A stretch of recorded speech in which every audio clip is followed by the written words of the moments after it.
to all of you out in the world. I'm Marilyn Zeidner here at Barnagie Hall. Our shows here help to support Music on a Mission, which is a nonprofit where we take the proven benefits of music to people with different needs of all ages. Project D.R.E.W, which stands for Delivering Restorative Energy to Our Warriors, is one program of Music on a Mission, and it is named in honor and memory of Captain Drew Ferguson, who was a songwriter and a musician as well as a highly trained military officer. This is our annual tribute to our veterans. So to all those veterans out there, thank you for your service. And let's also remember all the people who are protecting us right this minute with boots on the ground, in the air, and under the sea. It's been an honor to meet and get to know our veterans, and their stories need to be told, and we need to hear them.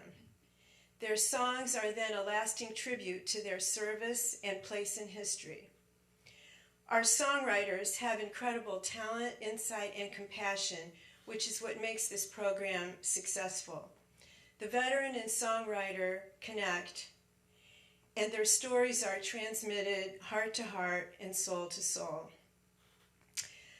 Before I introduce Mike, who is my partner in D.R.E.W, I just want to make sure I thank John Clark, who's doing the broadcasting, Jerry Parisi, who's doing all the camera work, and Curtis Leonard and Jim Raldi on sound. So, Mike Winnan is my partner in Project D.R.E.W, and he's going to explain more about the workshops. Mike?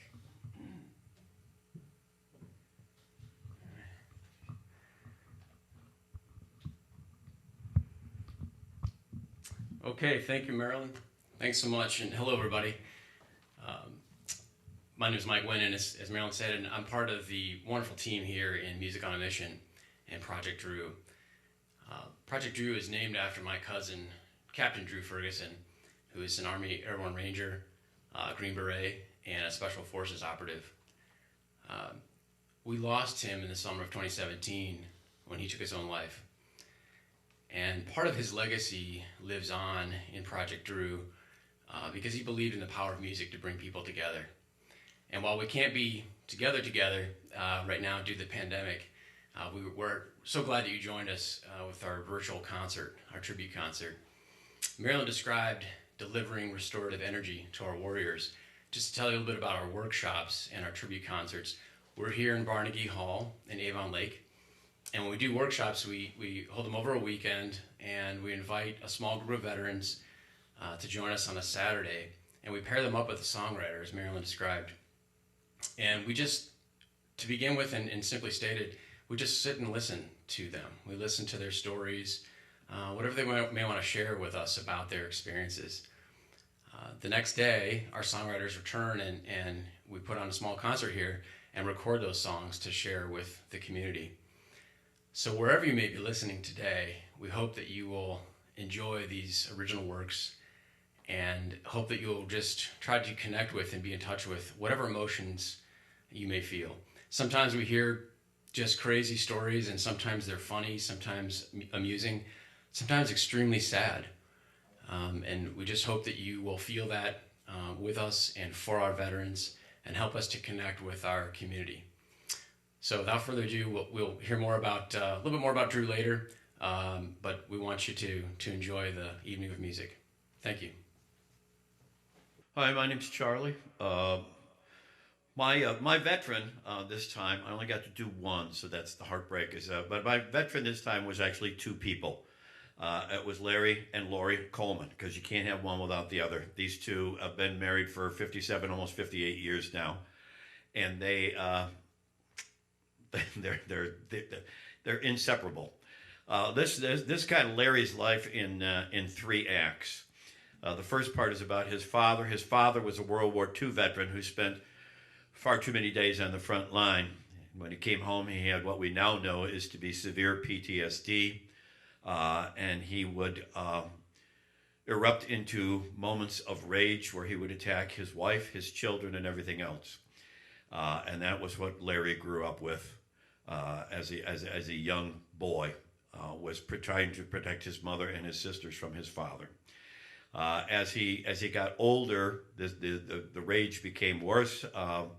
Larry kept stepping to the fore. He was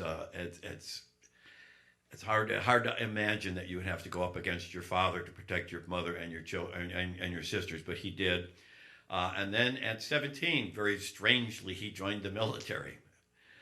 He joined the Navy. He went through the Navy, and then he came out of the Navy, and he married Lori, and life became much better. Larry in 3 parts. This is a song about how much pain the children have to bear when we send our men and women off to war. It's a thing called, Did They Give Purple Hearts to Children?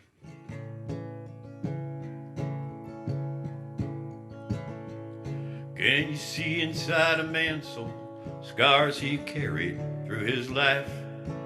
That's not the man I married, cries their mother, his wife.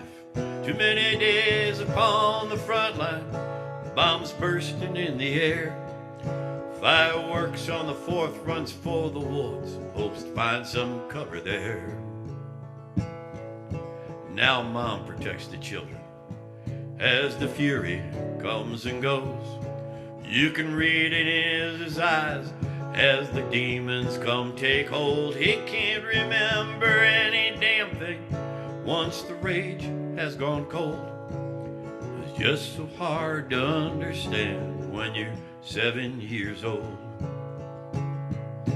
They give Purple Hearts to children, one so wounded by the war. Sometimes the deepest injuries weren't suffered on a distant shore. Do they give Purple Hearts to children for bearing all the shame? At times the heroes aren't the ones who carried guns, but those who carry pain. Forced to become a man before he was old enough to drive. He stands on guard in case the fighter comes back in the night. Swears he'll never be the man, threatens his sisters and his mom. He'll break the chains, take the reins, help the family to move on. Now at 17, brand new dream no one expects. Joins the Navy to see the world or the mighty SX. A seasick boy rides that giant toy all the way to Puerto Rico. But the hell of the tour was nothing more than escape from what he's known. They give Purple Hearts to children, the ones so wounded by the war. Sometimes the deepest injuries weren't suffered on a distant shore. And they give Purple Hearts to children for bearing all the shame.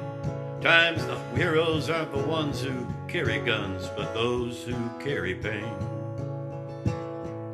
Now to forgive is not to forget, but it helps to begin the healing. To know, to learn, to understand, it's the morning light he's seeing. He goes seeking salvation in the words of a soldier's text. Some ancient timber wolves will help him fill the rest. Now life can mold the man, but a good woman can mold life.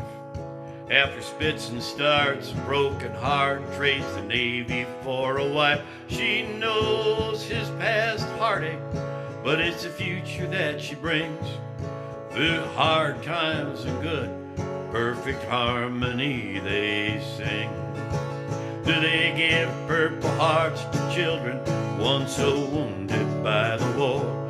Sometimes the deepest injuries weren't suffered on a distant shore. Do they give Purple Hearts to children for bearing all the shame? At times the heroes aren't the ones who carry guns, but those who carry pain.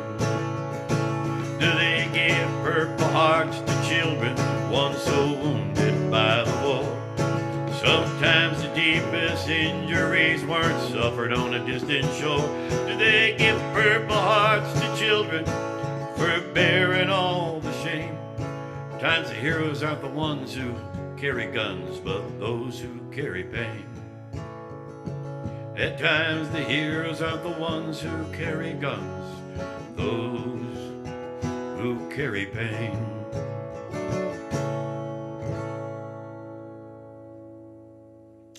For Larry and Lori. Hello, I'm Emily Fabinich, and my veteran is John Fabinich, my father. He passed away 26 years ago, but he served in World War II in Europe. He was a night infantryman and from the 104 Timberwolves. They called themselves the Night Fighters. And like many veterans, didn't talk too much about the war, but he did have one story that he never failed to tell to anyone who wanted to hear it. And it was about this picture. And the picture is a guardian angel. And on the back of the picture, he wrote, "I found this picture laying in the first foxhole I jumped into on the first day of combat, October 25th, 1944. And it gave him comfort, and it was a light in his darkness during his combat years. Anyway, we really didn't know the end of the story until actually the day he was buried. The name of the song is From Foxhole to Grave.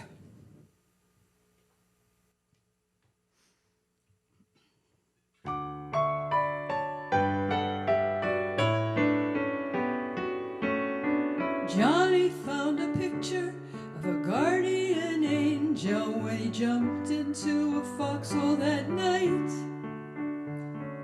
In the image of the angel, he found comfort. In darkness, it gave him light. In darkness, it gave him light. Johnny and his 6 big brothers joined up due to their part and fight. In the Pacific and Holland and Germany, they fought both day and night. Johnny didn't talk much about the war, but we all knew this one fact. He carried in his pocket that image of hope that encouraged him till he got back. Johnny found a picture of a guardian angel when he jumped into a foxhole that night. In the image of the angel, he found comfort. In darkness, it gave him light. In darkness, it gave him light. Once he returned to the home of the brave, found the love of his life. Soon he was married and raised 5 kids. He referred to her as his first wife. All those years of living the American dream, for which he had fought, he never forgot about that guardian angel and continued to share that thought. Little did he or anyone know the date on the picture he saved would be the same date 50 years to the day they laid him in his grave. Johnny found a picture of a guardian angel when he jumped into a foxhole so brave. It gave him comfort all his life, 50 years, to the day they laid him in his grave. To the day they laid him in his grave. To the day they laid him in his grave.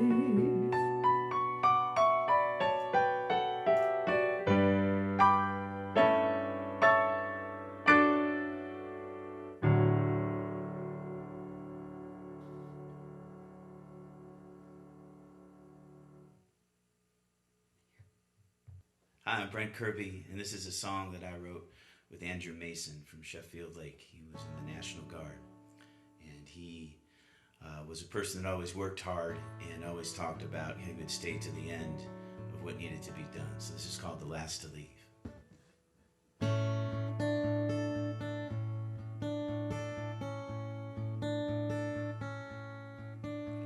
I grew up in Wilkesville with the danger outside my door. Saw the guns and knives flashing outside. I wonder what they were fighting for. Second oldest of 5 brothers. My mother, she wasn't there for me. I'd walk past 3 cities to work a job, get paid and feed my family. Got pulled out of school in 9th grade, and I floated for a couple of years. I found God and I prayed. There wasn't time for tears. Yes, I'm the one you can count on. Tell me what you need. I'll be the first one there and the last to leave. I joined the National Guard at 20. It's what I was meant to do. I get 2 hours of sleep and drive to training. I made it through. Yeah, they send me off to back. I helped move the soldiers around. Watch the RPGs fly by. Sometimes I still hear the sound. I learned to be self-reliant, and I learned to be self-aware. And if anyone ever asked, I'd tell them that I care. Yes, I'm the one you can count on. Tell me what you need. I'll be the first one there and the last to leave. I watch them sent up to the front lines, see their faces come back wounded with fear. And I knew they needed me to make them feel better. It's the reason that I'm here. I sent them back home with the honors. I promised support and defend. Put a tattoo of that on my shoulder. It's how I feel within. Wore my uniform to my grandfather's funeral. Set the flag in my grandmother's hands. And in that very moment, I became who I am. Yes, I'm the one you can count on. Tell me what you need. I'll be the first one there and the last to leave. My name is Andrew Mason. There's something that I always knew. I was put here to help people. It's what I'm supposed to do. Tell a joke to make you laugh. I swear I'll find a way. I'm not ever giving up. I'll be here at the end of the day.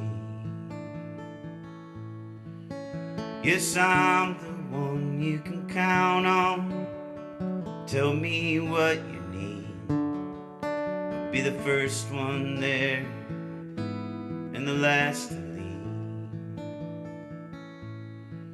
Be the first one there and the last to leave.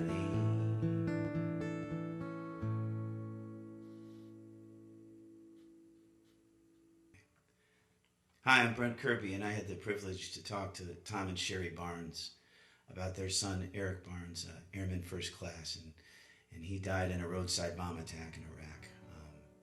He was a hero, and he always wanted to be out front, leading the way, and so that's what this song is called, Lead the Way.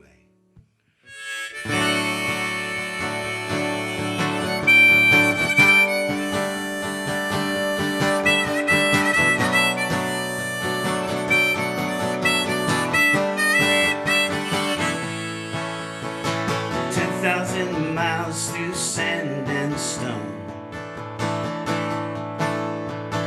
Out there in the front, want to see where you're going. Ever since you were young, it's what you wanted to do.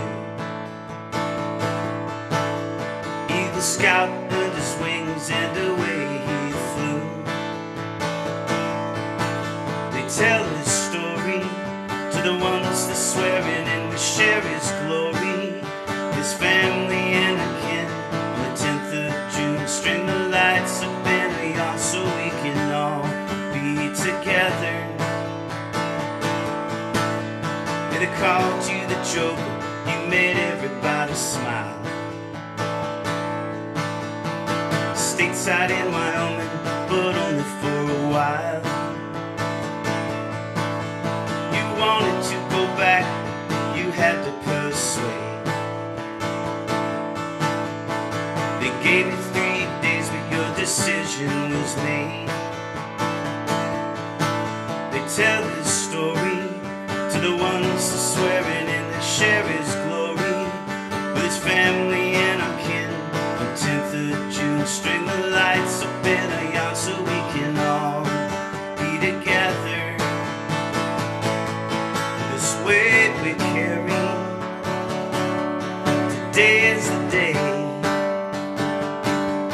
It's what he was meant for. It's gonna lead the way.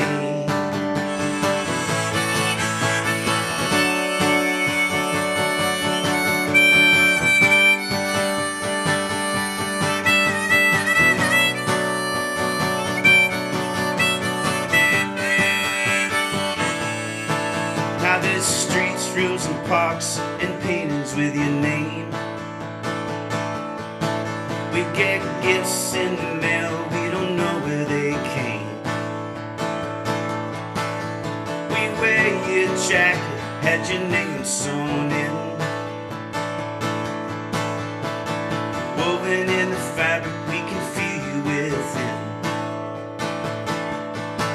They tell this story to the ones that swearing and we share his glory.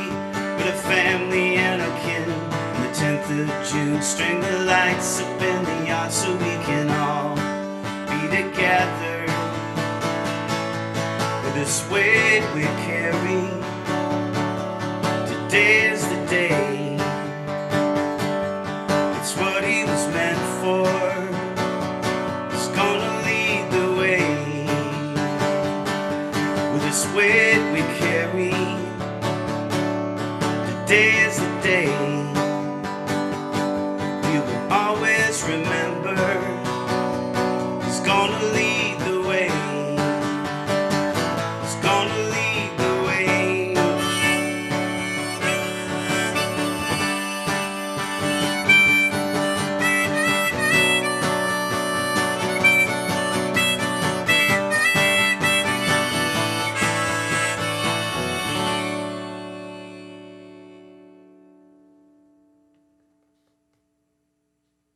Hi, I am Kim Sija, and I spoke with Steve Jezierski back in January, way back a million years ago in January of 2020.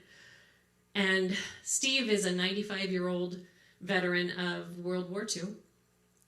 And it amazes me every time we do these and you talk to the veterans and their stories. A 95-year-old man turns into an 18-year-old boy right in front of your eyes with a lot of these stories and the tears and the emotions and everything that he felt, he's feeling again as if for the first time. It never goes away. And that's what I had with Steve. And he was drafted when he was, as soon as he turned 18 in 1943, he said he was drafted.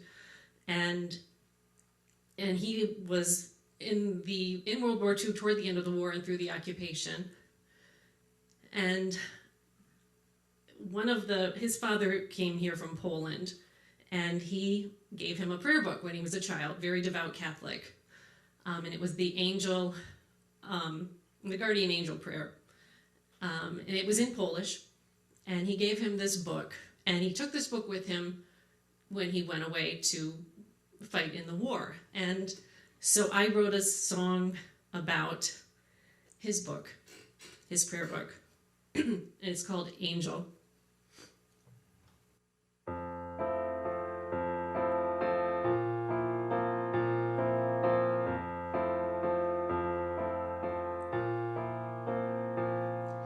Back in Goose Town, we weren't millionaires.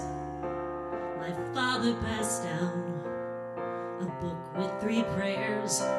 In Polish he spoke, so in Polish I prayed every day when I woke and when I pulled down the shade.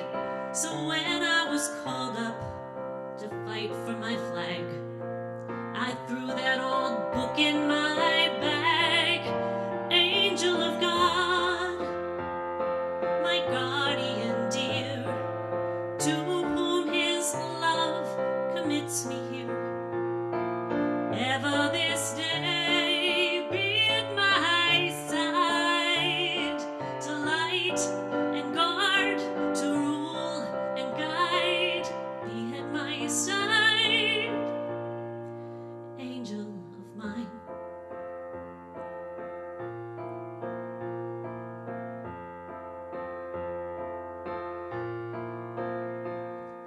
Fast forward a year, I'm on German ground.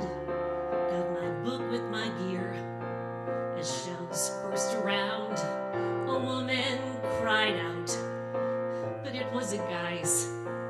I was picked out, and we lost 3 guys as the war closed around me and hope seemed to fade.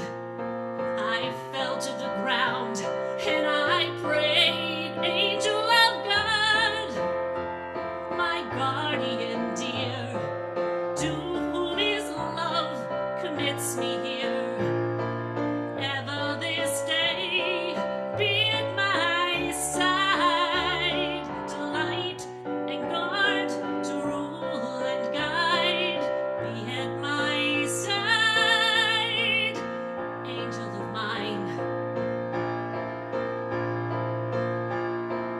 A couple months later, I found a church in Cologne.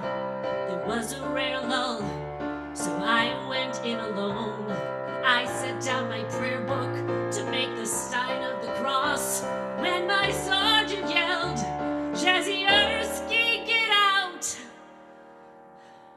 I ran out so fast, we were losing time, and I left that old prayer book behind. I left my prayer book behind. Angel of God, my guardian dear, to whom his love commits me here. Ever this day be at my side, to light and guard, to rule and guide. Be at my side, angel of mine.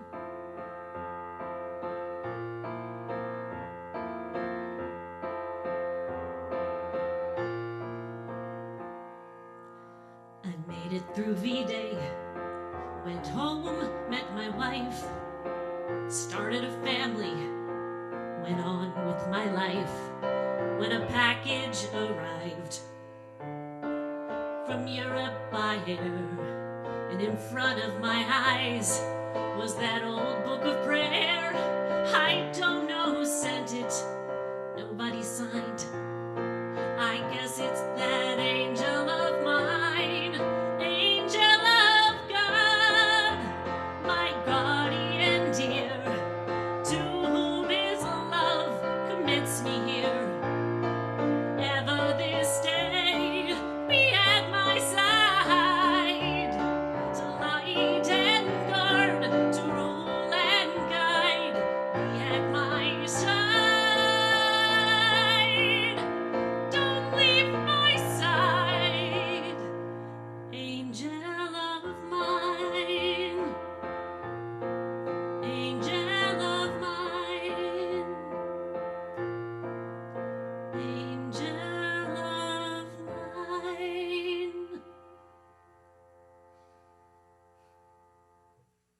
Hey everybody, I'm Ray Flanagan. I'm very, very happy to be back in the barn over here. I don't know how many Drew workshops I've done at this point, but I've been at probably at least half of them. This first song I'm going to do, I wrote with a guy named General Brown, which is actually his name. His first name is General, the last name is Brown, and his song was about how he just had some funny points of view because he kind of tried to play down his action in Vietnam. And but there's a thing he said but he likes to be there, and he likes to be in he give me something to do. So he said he never liked watching war movies on TV. He wanted to be give me something physical to do. But also there was a point where everything was going crazy, and they wanted him to go up in this tower, like this watch point tower, and he refused to go up there. He said, "I'm not going up in there. If I'm dying, I'm doing it here on the ground. Like, I'm not getting shot down out of that tower." And just the way he said it was funny to me. So I took that, and I kind of put it also against his family, and he likes to make crafts that he sells and tend to his garden. And I also used it as a thing for saying, put me on the ground, the things that keep him kind of mentally intact and keep him feel like he's got some sense of meaning. So this is for General Brown. It's called Put Me on the Ground. Put me on the ground, put me on the ground. Yes, my name is General Brown. I ain't going up in that tower, I ain't getting shot down. Put me on the ground. I'm named after my old man, but I ain't no junior, understand. I never liked war on TV. On the ground's a place for me. Put me on the ground, put me on the ground. Yes, my name is General Brown. I ain't going up in that tower, I ain't getting shot down. Put me on the ground. Well, I used to box golden gloves and write poems for my loves.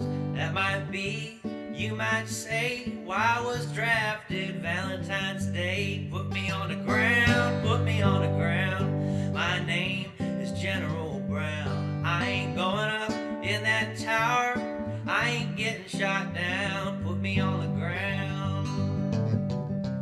As I traveled from place to place, little danger did I face. First 5 months were just like being downtown, and the rest of the time I mostly just moved around. Well, they shot steroids down in my skin to remedy my condition. Well, there ain't nothing that rhymes with Agent Orange. Put me on the ground, put me on the ground. Yes, my name is General Brown. I ain't going up in that tower, I ain't getting shot down. Put me on the ground. Well, I retired 8 years ago, but I'm gonna let my garden grow. Take something old and make it new, and I give mine all to you. Put me on the ground, put me on the ground. Yes, my name is General Brown. I ain't going up in that tower, I ain't getting shot down. Put me on the ground. I ain't getting shot down. Put me on the ground. I ain't getting shot down. Put me on the ground.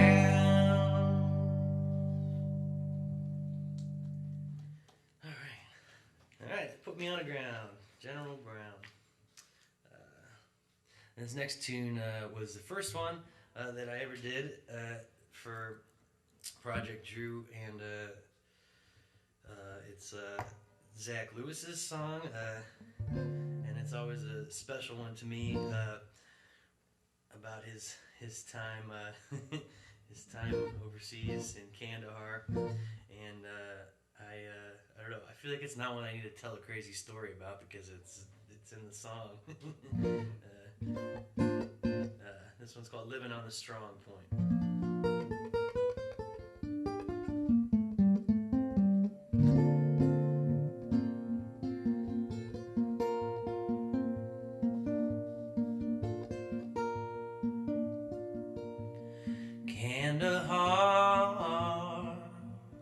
2012. 15 clicks from any kindred elves. Mountains on the backdrop, across a poppy field, against a monotone brown that this land yields.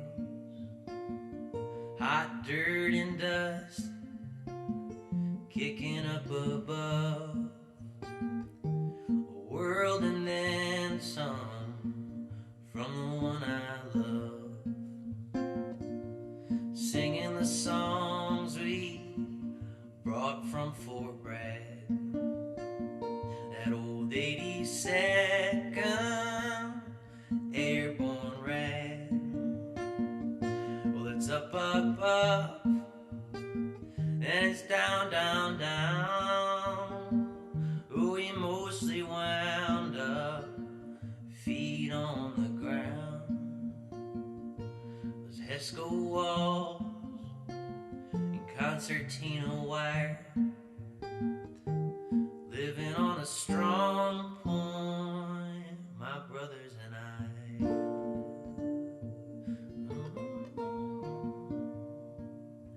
Well, our first mission, our hands were tied. We crossed that wadi, a half mile wide. I became one with the rocks in that dried river bed, praying if they hit me, they make it clean in the head. I can still remember before we left the wire, feeling my heart pounding, heading into the fire. We followed the mine hounds for 7 months straight. We didn't shower and we ate what we ate. One day me and Marty were trying to make it through. He said keep going, I'll cover you. We forged our bonds in invisible flame, living on a strong point, we were one and the same.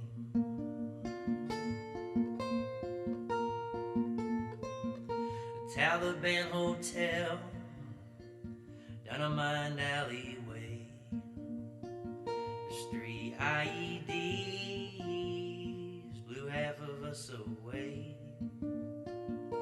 We were Atlas shrugging, world on our back, carrying each other in our backpacks. You find war is war and out of your control, just when you think you can't do anymore. Well, I kept a picture of a Navajo girl, and tonight I hold her in our first world. She's a source of warmness, and her smile is kind. Most of the time she's all over my mind.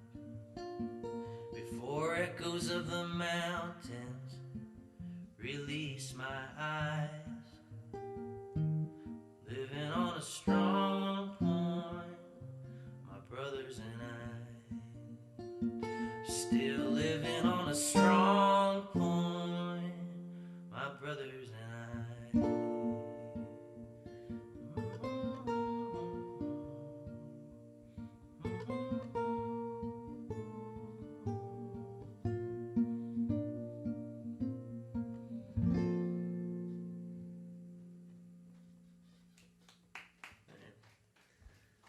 Cool? Everything seem right? Alright.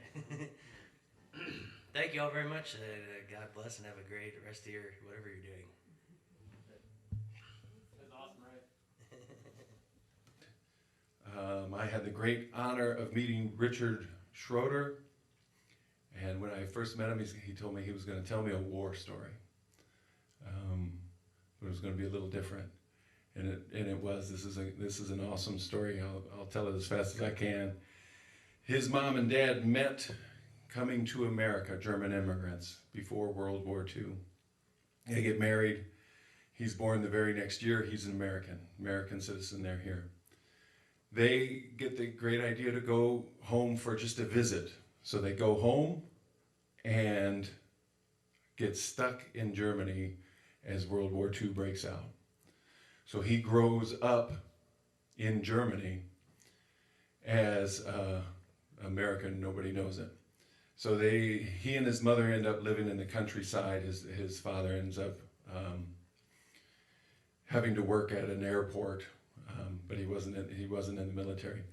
So anyway, this story is when he's 8 years old. He's walking home from school, and a B-17 is crashing right above him. He told me he used to watch the B-17s fill the air just like birds flying over. So it was just an amazing, amazing story. But the thought he had, and it's really unique, is he said that for me, meaning him, this is a memory. And he said, I'm telling it to you, it's a story. So for all of us, it's a story we know.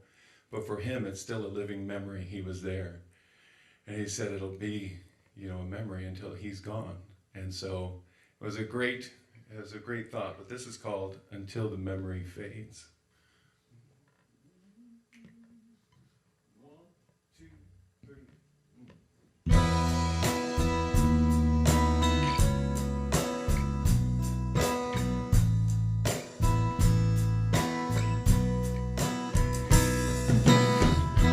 Memories come and go. Some you search for, and some you hold. Some return both night and day, so determined to always stay until the memory fades. Until the memory fades. April 24, 1944. In the shadow of the Alps, walking home from school, I was 8 years old. Wounded B-17 up about 20 feet. I saw that pilot look right at me. The enemy above, 3 kids below. It was out of sight when we heard the bomb blow. Now memories come and go. Some you search for, some you hold. Some return both night and day,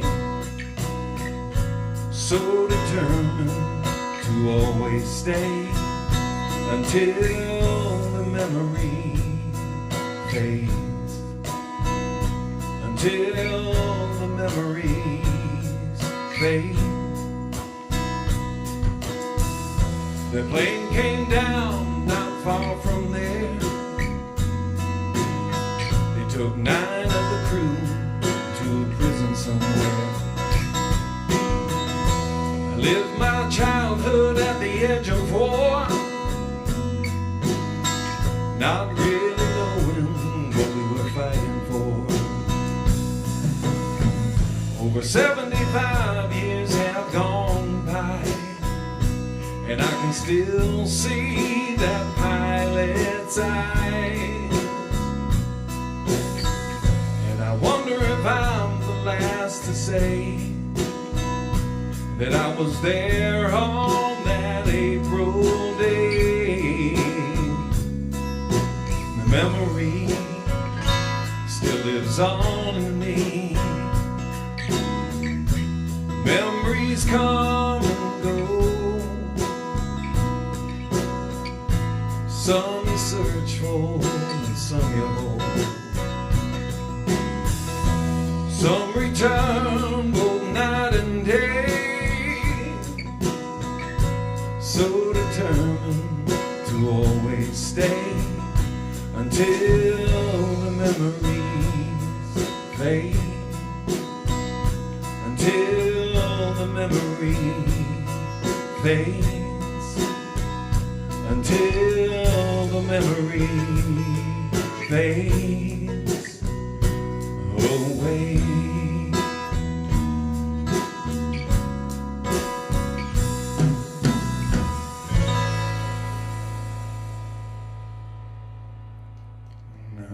Thank you. There's one more thing I want to say about Richard. When he finished telling me that story, I said, you've got to reach out to that family of that pilot. He looked down at you and he probably saved your life, right? He said, yeah, I've thought about that. And I said, oh, you've got to talk to him. Well, he emailed me not long ago, and he reached out to the family, and he ended up making contact with that pilot's granddaughter. And so the two families have met. So now she knows that her grandfather probably saved this young kid's life. That's cool. All right. My name is Bill Crocker, and I had the great pleasure of meeting Zach Koppas not long ago. And Zach was in a battle. It's called Cop Keating. They made a movie out of it. He won a Bronze Star. There were Medal of Honors that were won in the battle. It was just this crazy battle where it was like 300 to 50, and it lasted 12 hours. And in it, he lost his best friend. And there's so much. We as regular people, we thank people for their service, and we know that they probably had it rough, and we can't imagine what they went through. But there's also the things that they have to overcome the rest of their life because of it. And so that's what this song is about. It's what he overcame that day, but also he's been overcoming ever since. And it can be applicable to all of us. But I'm so proud to know Zach Koppas is overcoming.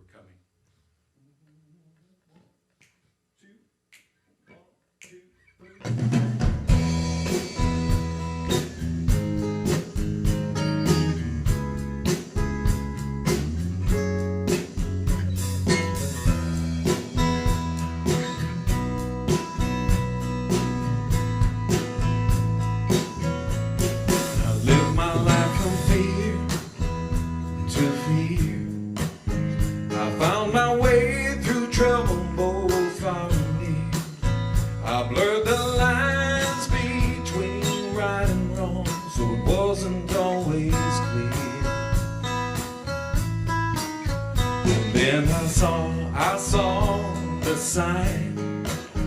When I joined, people thought I had lost my mind. But there I was one more time with my fear. But I've been overcoming for so long, trying to make some rights from some wrongs. Now some might take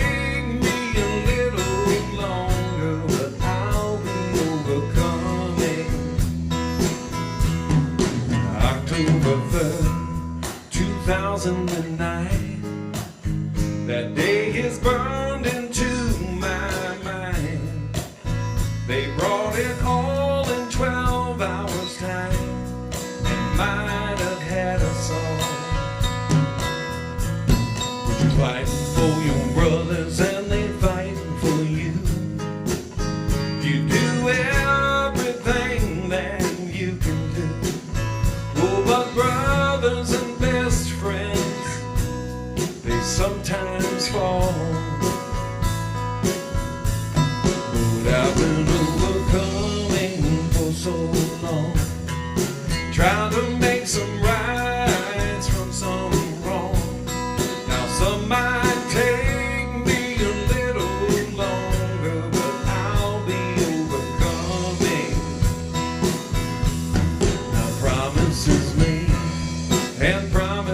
kept.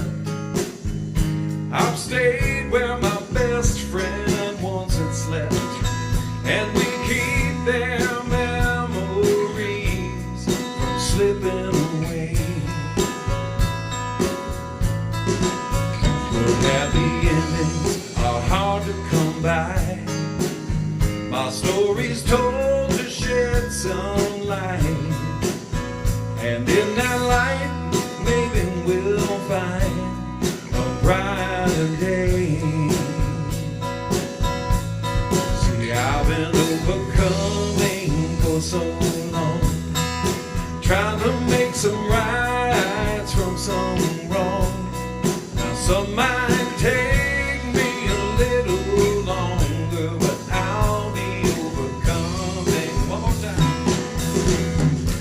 I've been overcoming for so long, trying to make some rights from some wrong.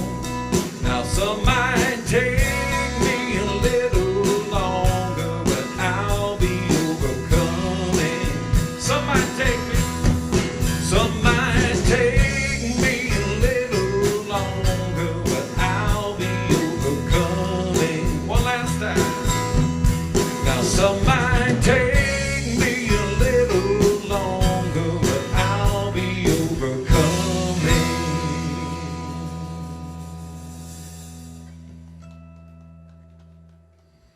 Thank you. All right, everybody. Got a little song to share with you. It came through our workshops, not during one of them, but it's a song I wrote for my cousin Drew. So, ever since he died, we think about him every day, and in our grieving, I thought about, if he were here with us, what would I say to him? And I explored that a little bit, and what came out was this song. And it's really, what I would say to Drew and what I share with all of our songwriters and veterans that participate in Project Drew. And it's that, that we can listen to your story. We don't know what you've gone through. Only you can. We don't know your pain, but we can listen to your story and be strong with you and for you. Try to help you connect, and we'll sing your song. So this is called I Will Sing Your Song, and it's for my cousin Drew and everyone in Project Drew.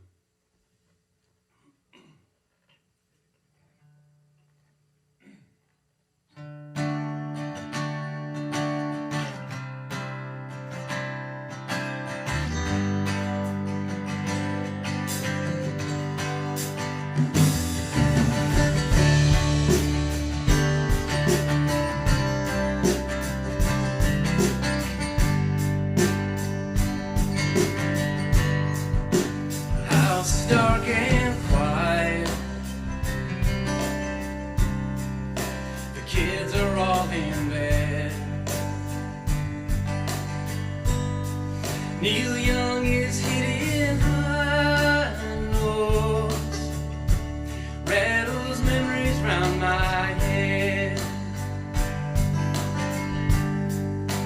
Everywhere I look, your spirit dances true. If we were hanging in the kitchen,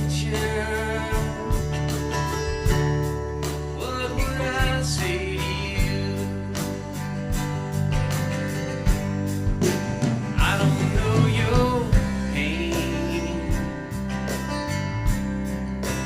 I will speak your name. Listen and be strong, and I will sing your song. Sorry about the wake that we didn't sing for her. I saw an open mic, but I didn't know the words. I read a string of text, it withered unreturned.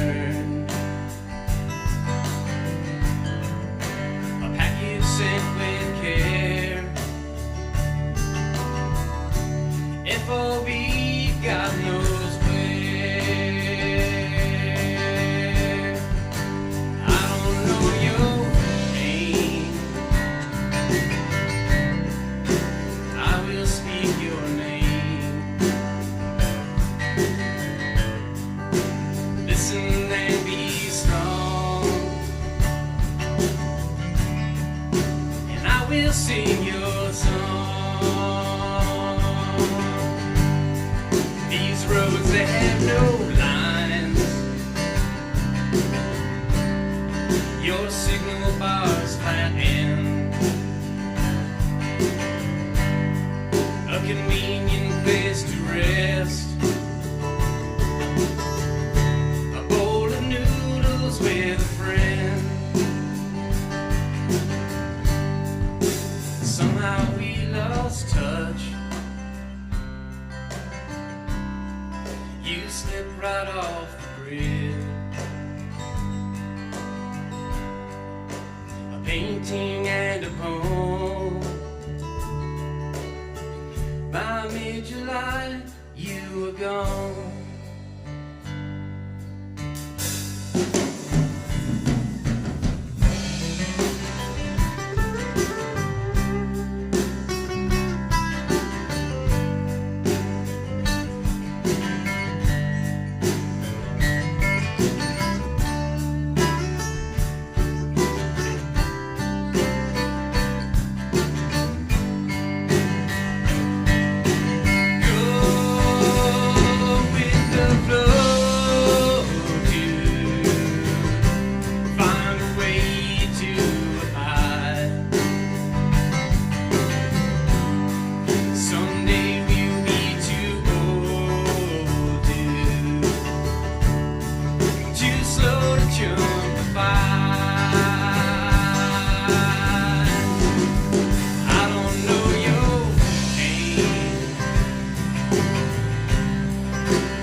Sing your song.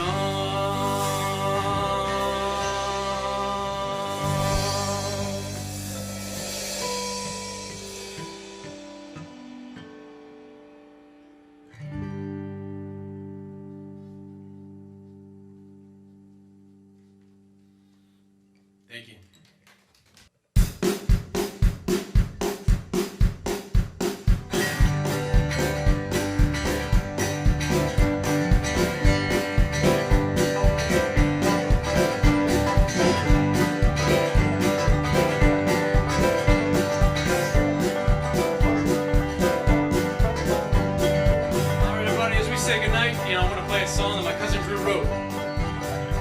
He believed in bringing people together with music, and this is part of his legacy that lives on. It's a song about togetherness and hope, and wherever you may be listening tonight, we hope you can connect with us and think about I Know a Place.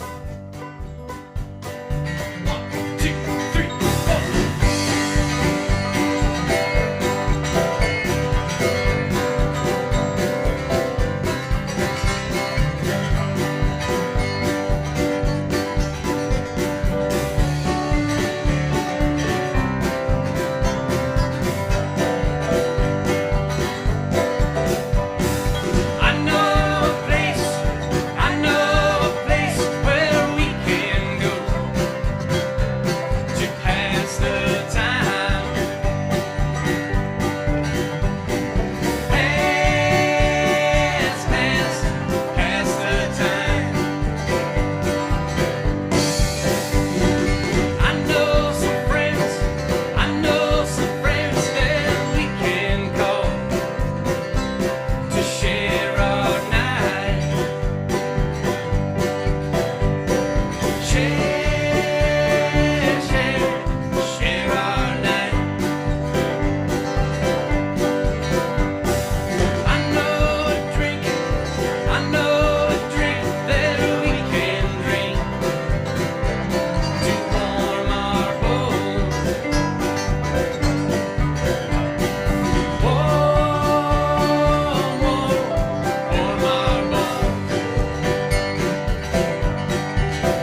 Thank you.